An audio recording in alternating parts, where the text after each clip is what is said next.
आज ये सबको बड़ी खुशी है। जहाँ से मन में हर्ष भाव भारी सुंदर लगन विचारी, जहाँ से मन में हर्ष भाव भारी सुंदर लगन विचारी, गिरजा महेश की पड़त भवैया तन मन सब बलिहारी, गिरजा महेश की पड़त भवैया तन मन सब बलिहारी, विश्वनाथ की जोड़ी पे बलिहारी जावे, बलिहारी जावे, ओमे माता शिव शंकर त्रिपुरारी अनाथे, विश्वनाथ की जोड़ी पे बलिहारी जावे, बलिहारी जावे, ओमे माता शिव शंकर त्रिपुरारी अनाथे, तेरा शंकर तुम्ही जोड़ी अति प्यारी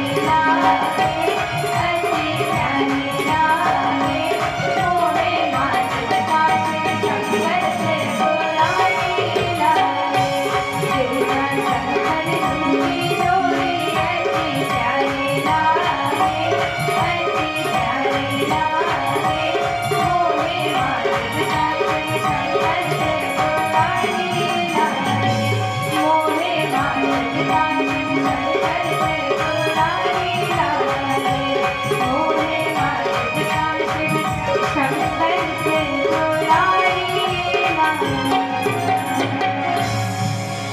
बोले शंकर भगवान की जय, बोल अंबिका महारानी की। यहाँ शंकर जी का विवाह हुआ है देवी के साथ।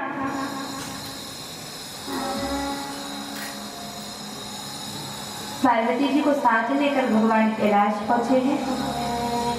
विवाह के पश्चात जो उनका प्रथम बालक हुआ है जिसका नाम है कार्तिकेय, कार्तिकेय जी के हाथों द्वारा उस तारकासुर नामक दैत्य का संहार किया गया और सारे देवताओं के कष्ट की निवृत्ति। इस प्रकार हमने भगवान शंकर की कथा को श्रवण किया है। जिस प्रकार आपको बताया था कि मनु शत्रुपा की 3 कन्याएं थी, आकुति, देवहूति और प्रसूति। इनके सिवा 2 पुत्र भी थे जिनका नाम था प्रियव्रत और उत्तानपाद। उत्तानपाद जो थे उनकी 2 रानियां थी। एक का नाम था सुरुचि और दूसरी का नाम था सुनीति। सुरुचि जो है वो राजा को अत्यंत प्रिय थी और सुरुचि को राजा अपनी दासी भी नहीं मानते थे। दोनों को एक संतान उत्पन्न हुई। सुरुचि की संतान का नाम था उत्तम और सुनीति की संतान का नाम था ध्रुव। राजन का प्रेम क्योंकि सुरुचि पर ज्यादा था तो उन्हीं के बच्चे को उत्तम को ज्यादा प्रेम करते थे, ध्रुव को ज्यादा नहीं चाहते थे। एक दिन की बात रहे, सिंहासन पर राजन अकेले विराजमान थे तो ध्रुव ने विचार किया चलो आज पिताजी अकेले बैठे हैं सिंहासन पर तो क्यों ना मैं भी उनकी गोद में जाकर बैठूं। अपने पिता की गोद में बैठने के लिए ध्रुव ने राज सिंहासन की ओर प्रस्थान किया। जैसे ही राज सिंहासन की ओर पहुंचे हैं, राज सिंहासन की ओर पहुंचे वैसी सुरुचि ने देख लिया। सुरुचि भागी भागी आई, ध्रुव का हाथ पकड़ा और हाथ पकड़ के खींच दिया और कहा अरे मूर्ख, ये तू क्या करने जा रहा है? तू अपने पिता की गोद में बैठना चाहता था, लेकिन इस राज सिंहासन पर तो मेरे पुत्र उत्तम का हक है क्योंकि राजा मुझसे ज्यादा प्रेम करते हैं। तेरी माँ को तो उदासी भी नहीं मानते तो राज सिंहासन तुझे मिलना तो कहीं बहुत दूर की बात है। जब वो मुझसे ज्यादा प्रेम करते हैं तो स्वाभाविक है मेरे पुत्र का ही ये राज सिंहासन है। तू आइंदा से ऐसी गलती मत कर। आज तो तू यहाँ आ गया, लेकिन आइंदा कभी तू इसकी ओर राज सिंहासन की ओर पैर मत बढ़ा, वरना मुझसे बुरा कोई नहीं होगा। जा तू अपनी दासी माँ के पास जा, वो बड़ा कृष्ण भक्त बनती है, वो बड़ा विष्णु जपती है, तो उन्हीं के पास जाओ, वही तुम्हें देगी। लेकिन इस ओर अब मत आना। ध्रुव को बड़ा बुरा, ध्रुव रोते हुए 5 वर्ष का बालक कितना था उस बालक को जब इस प्रकार से कहा तो भागा भागा अपनी माँ के पास आया। माँ के पास भागा भागा आया, माँ से बोला, माँ आज सुरुचि मैया ने मुझे इस प्रकार कहा। और मैया मुझे बुरा इस बात का नहीं लगा कि सुरुचि मैया ने डांटा। सुरुचि मैया का स्वाभाविक है डांटना, तो उन्होंने डांटा, लेकिन बुरा तो इस बात का लगा जब सुरुचि मैया इस प्रकार कह रही थी तो पिताजी चुप बैठे थे।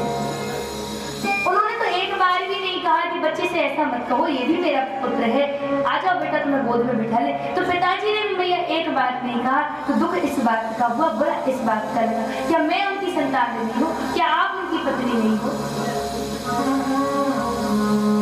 मैया बोली, देख लगा तेरे पिता तेरी सुरुचि मैया को ज्यादा प्रेम करते हैं और तूने भी गलती की। तू क्यों गया था राज सिंहासन पर? तुझे नहीं जाना था। तेरी माँ को तो तेरे पिता दासी भी नहीं मानते। वो तो मेरा जीवन उस परमात्मा तो विष्णु के सहारे है। मैंने कहा विष्णु के सहारे? विष्णु कौन है? सुनीति ने कहा विष्णु, विष्णु इस संसार के मालिक हैं, जिसका कोई नहीं होता उसके वो हो जाते हैं। और तू भी इस संसार से ना मोह छोड़ दे, कोई किसी का नहीं होता। अगर इस संसार में कोई किसी का है तो केवल वो विष्णु है। तेरी माँ का आधा जीवन विष्णु की सेवा में निकल गया, आधा और निकलेगा। तेरी माँ का ख्याल विष्णु से ज्यादा किसी ने नहीं रखा। मैं तो उसी की दासी हूँ, वो सबसे प्रेम करता है, वो कभी अपने भक्तों का दिल नहीं दुखाता है। तो लाला तू भी उन्हीं की भक्ति कर, तू भी उन्हीं से प्रेम कर, वो सारे संसार के मालिक हैं। जो कहते मैया, जब मेरे पिताजी एक छोटे से राज्य के राजा हैं, जब उनको इतना घमंड है, जब वो खुद की संतान को अपनी गोद में नहीं बिठा रहे हैं, तो विष्णु तो पूरे संसार को संभालते हैं, भला वो हमारी सुध क्यों लेंगे? ना तो कभी हम उनसे मिले हैं, ना कभी वो हमसे मिले हैं, तो वो हमें पहचानेंगे कैसे? और जब हम किसी को जानते नहीं है तो उसकी मदद क्यों करेंगे? तो मैया विष्णु हमारी मदद क्यों करेंगे? और हमने तो आज तक विष्णु को देखा भी नहीं। मैया कहती है, बेटा इस संसार में ना जब कोई आता है तो उसको बस एक ही बात गांठ बांध लेनी चाहिए, बोल विष्णु भगवान की। मैया कहती है, संसार के लोगों से,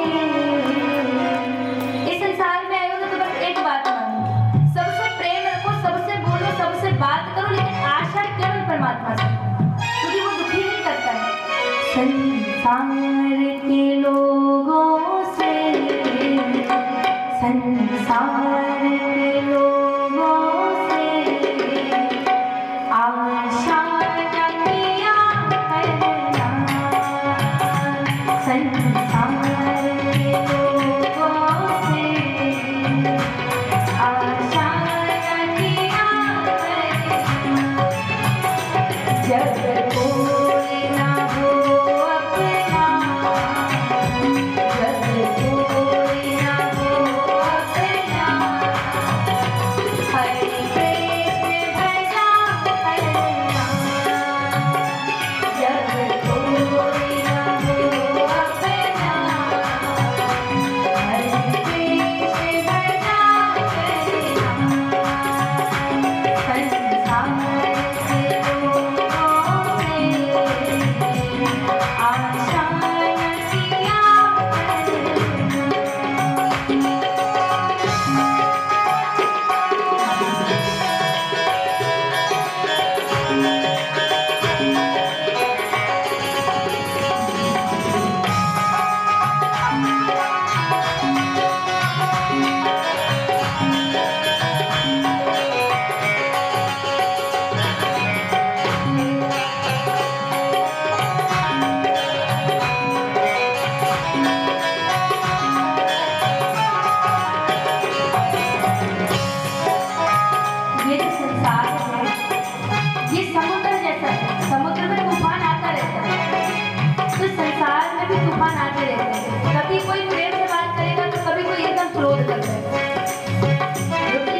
जो हरि को भजते हैं, जो हरि को भजते हैं, हरि उन्हें बचाते हैं।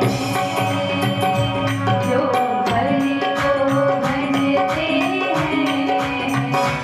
हरि उन्हें बचाते हैं। भगवान को आता है, भगवान को आता है, भक्तों पे कृपा करना। भगवान को आता है, भक्तों पे कृपा करना। जब कोई न हो अपना, हरे कृष्ण भजा करना। संसार के लोगों से आशा किया करना।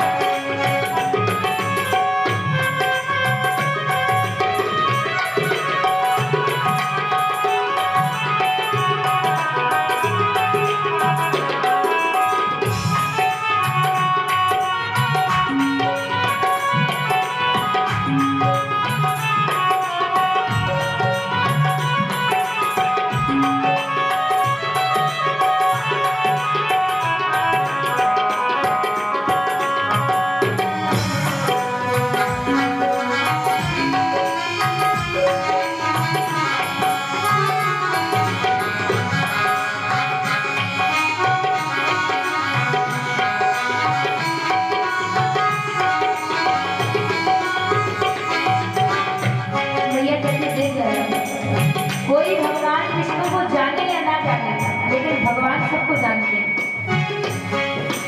भगवान सब कुछ सहन कर सकते हैं, लेकिन उनको ये पता ही सहन नहीं कि उनका भक्त मुसीबत में है। तो तू ये मत सोच कि तू भगवान को नहीं जानता तो वो तेरी मदद क्यों करेंगे, वो तुम्हें कैसे जाने। तू तो बस ये सोच, ये सोच मेरे बेटा, प्रभु तुमसे दूर नहीं। ये सोच मेरे बेटा, प्रभु तुमसे दूर नहीं। कोई कष्ट हो भक्तों पे, प्रभु को मंजूर नहीं। कोई कष्ट हो भक्तों पे, प्रभु को मंजूर नहीं। वे खुद ही आएंगे, वे खुद ही आएंगे। तुम याद किया करना, वे खुद ही आएंगे। तुम याद किया करना। जब कोई न हो अपना, हरे कृष्ण जपा करना। संसार के लोगों से आशा किया करना।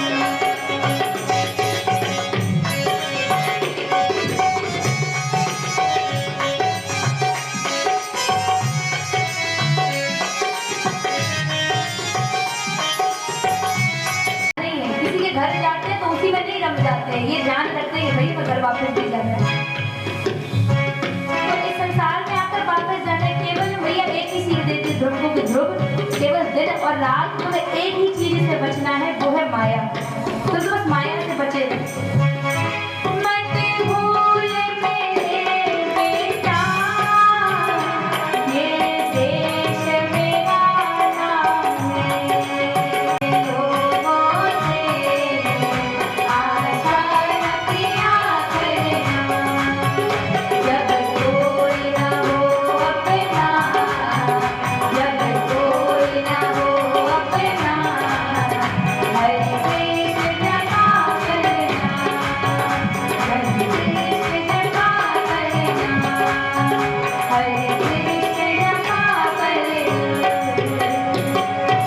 बोल विष्णु भगवान की जय, बोल श्रीमद् भागवत महापुराण की जय। ध्रुव जी को ये समझाया तो ध्रुव जी समझ गए। ध्रुव जी ने कहा ठीक है भैया। ध्रुव जी ने कहा भैया तो एक बात तो बताओ, भगवान मिलते कहाँ पर हैं? ये संतों ने भी पूछा है, कई लोगों ने पूछा है कि कोई कहता है क्षीर सागर में मिलेंगे, कोई कहता है वैकुंठ में मिलेंगे, कोई कहता है गोलोक धाम में मिलेंगे, कोई कहता है मंदिर में मिलेंगे, कोई कहता है घर में मिलेंगे। आखिर ये भगवान मिलेंगे कहाँ? ये रहते कहाँ हैं?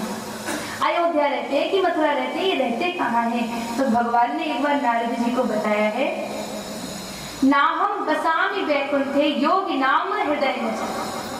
ना तो मैं वैकुंठ में वास करता हूँ और ना ये जो बड़े बड़े योगी जन तपस्या करते हैं, ना ही मैं उनके हृदय में वास करता हूँ। नाहम बसामि वैकुंठे योग नाम हृदय न च मद भक्ता यत्र गायन्ति तत्र तिष्ठामि नारदा। बस मेरा भक्त जिस जगह मगन होकर मुझे याद करे, जिस जगह वो मेरे नाम में झूम जाए, समझ लो मैं उसी जगह पर हूँ, उसी जगह पर मेरा स्थान है, वही मैं रहता हूँ।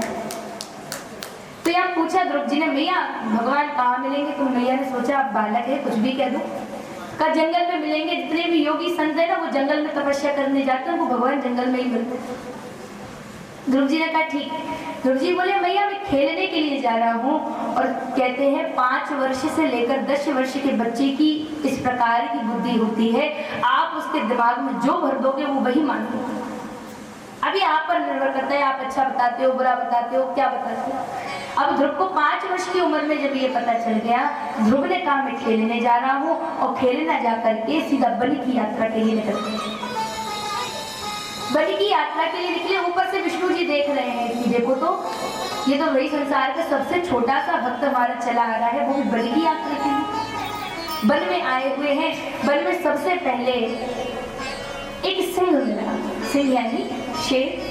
शेर मिला। शेर ने विचार किया कि आहा आज तो भगवान हम पर बड़े प्रसन्न हैं, सुबह सुबह से नाश्ता दे दिया, तो बस ध्रुव जी के पास आके खड़ा हो।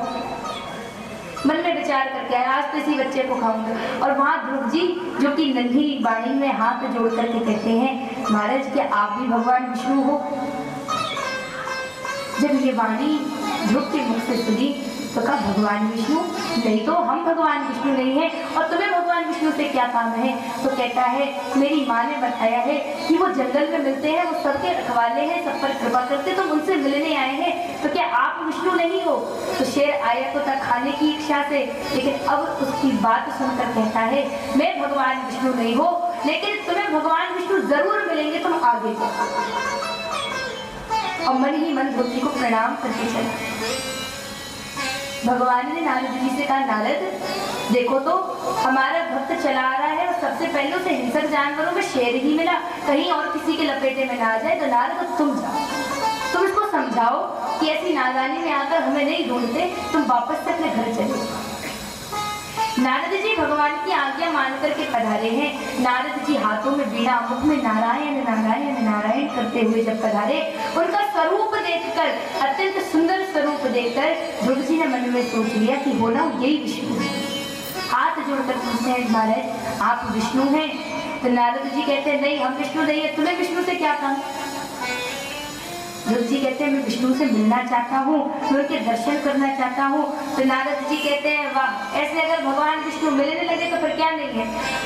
हजारों वर्षों तक संत महात्मा भजन करते हैं, हजारों वर्षों तक दीमकें लग जाती है शरीर में, लेकिन भगवान विष्णु की झलक नहीं देखने को मिलती, और तुम्हें भगवान विष्णु के दर्शन करने हैं। हंसी नहीं है, मजाक नहीं है, तुम अपने घर लौट जाओ। नारद जी ने कहा अहो तेज क्षत्रियाणाम मान भंगम ब्रह्मश्यताम और बालो प्रेम हृदय धत्ते यत् समातुर सद्गत। अरे इस क्षत्रिय का तेज तो देखो, अहो तेज क्षत्रियाणाम मान भंगम ब्रह्मश्यताम, जरा से इसका अपमान क्या होगा, ये वन में आ गया। और बालो प्रेम हृदय धत्ते, इसके हृदय को धिक्कार है कि यत् समातुर सद्गत, इसको अपनी ही माँ के वचनों का इतना बुरा लग गया, इसकी सुरुचि मैया ने जरा सा डांट क्या दिया, तो इसका तेज देखो कि इसका इतना अपमान हो गया कि वन में आ गया। अब नारद जी ने इस प्रकार बोलना प्रारंभ किया तो ध्रुव जी को क्रोध आ गया।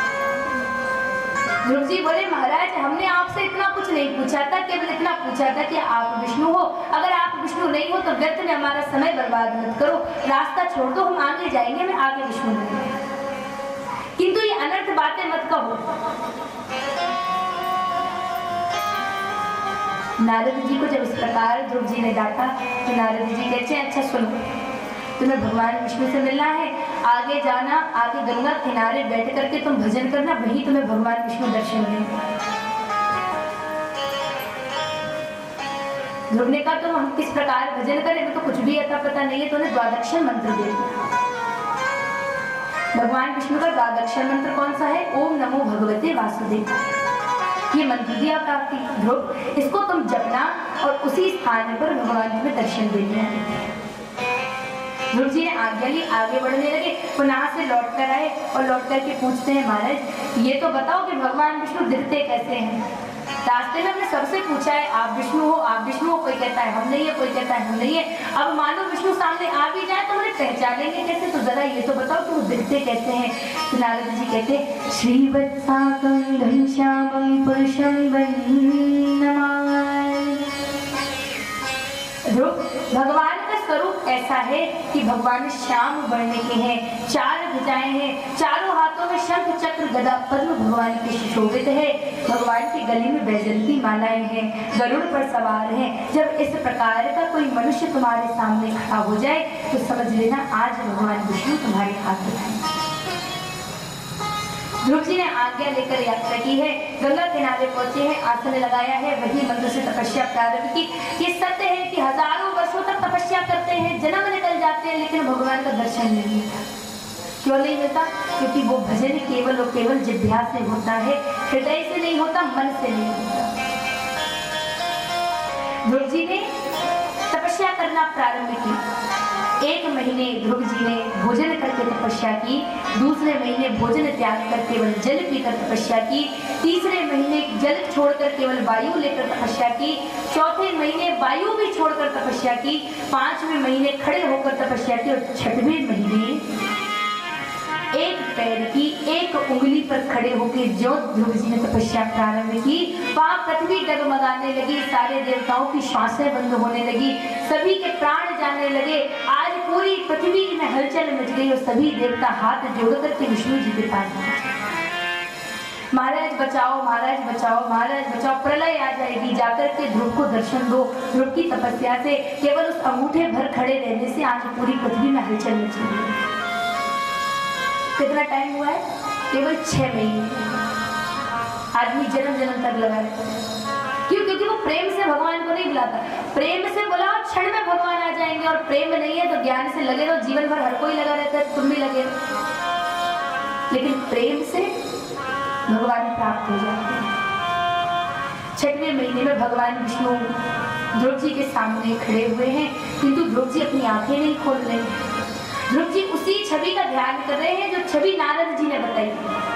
अब जब ध्रुव जी आंखें खोले तब उनको भगवान का दर्शन।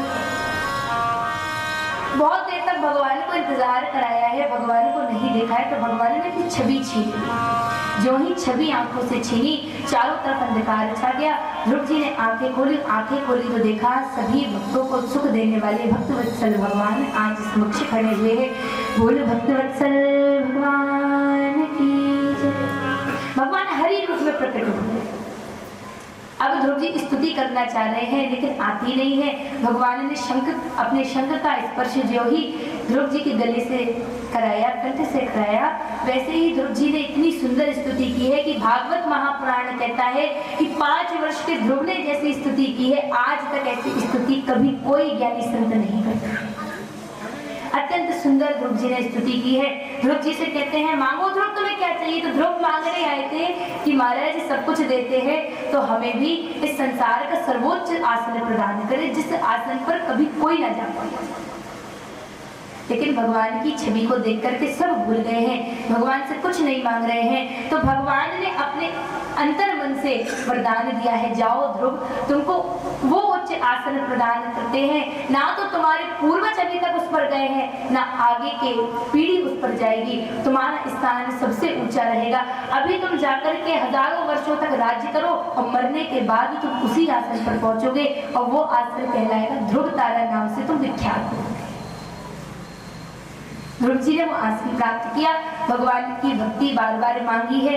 भगवान ने कहा है जब जहाँ जरूरत पड़ेगी तो हम तुम्हारी सेवा में हाजिर रहेंगे। अब ध्रुव तुम घर जाओ। 6 महीने में सिद्धि पाकर के ध्रुव लौट रहे हैं। वहाँ नारद जी ने उत्तानपाद को सूचना दी कि तुम्हारा पुत्र विष्णु के दर्शन करके विष्णु से वरदान प्राप्त करके चला। पूरा परिवार आज जंगल के द्वार पर खड़ा हुआ है। ध्रुव जी आए हैं तो ध्रुव जी ने सर्वप्रथम नमस्कार किया है किसको? सुरुचि मैया। आज के बच्चे होते तो क्या कहते?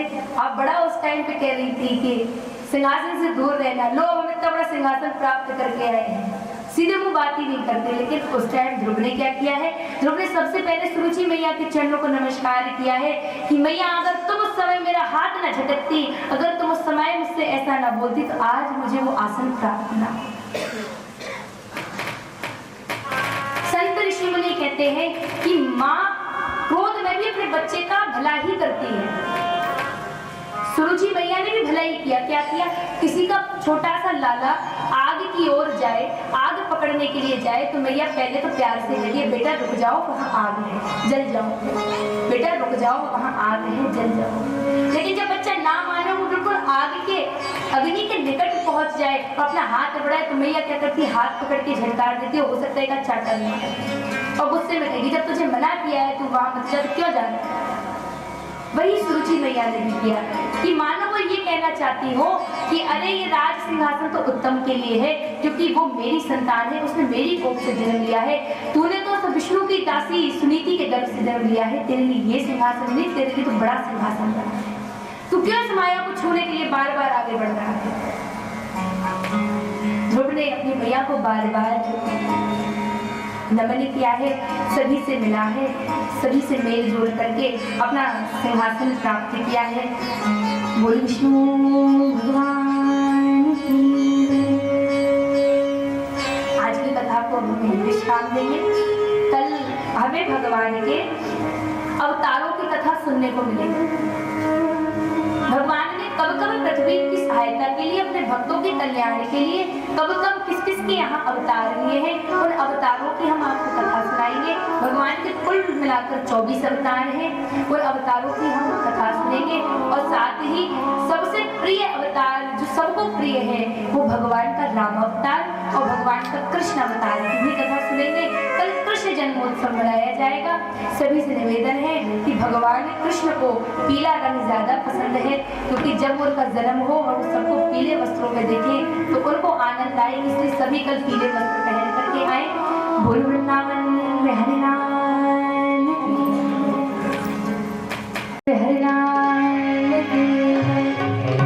बोल श्रीमद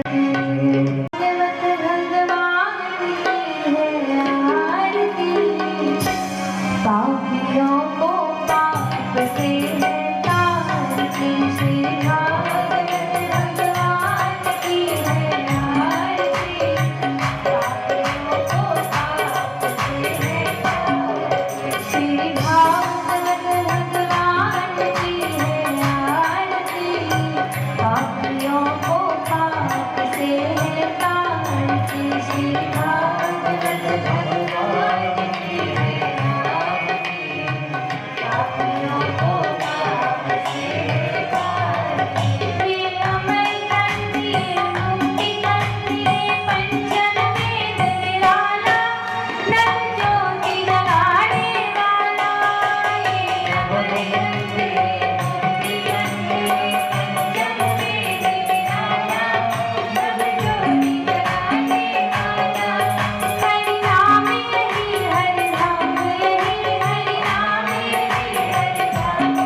शान्तिरन्तरिक्षकं शान्तिः पृथिवी शान्तिरापः शान्तिरोगदयः शान्तिः वनस्पतयः शान्तिर्विश्वे देवाः शान्तिं समर्पयामि।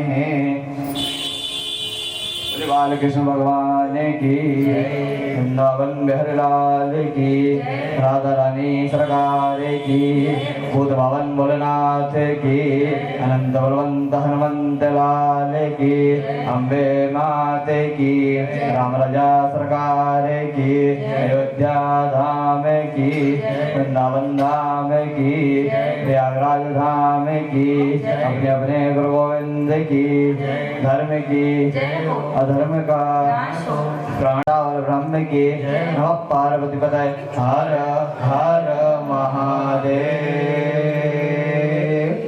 शंभो।